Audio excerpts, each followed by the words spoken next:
What if God's will isn't hidden, but quietly guiding you even now? What if the waiting isn't a delay, but divine direction? Many of us ask the same question in different seasons. God, what do you want me to do? Am I missing your will?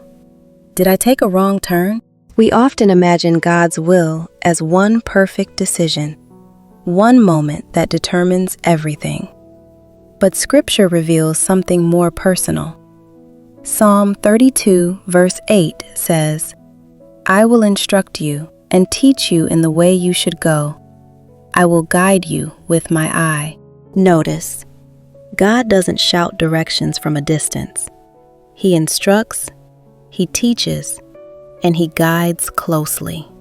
This means God's will is not about rushing ahead. It's about walking with Him. Sometimes, God doesn't give us the full picture. He gives us the next step and asks us to trust Him with the rest.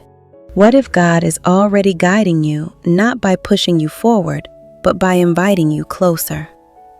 God's will is often found in obedience when it feels small, patience when answers feel slow, trust when clarity hasn't arrived yet. If you're seeking Him, praying, listening, and staying faithful, you are not behind. You are being led. God's guidance is gentle, intentional, and loving.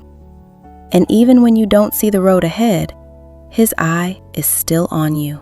Father, thank you for leading us and showing us the way to go.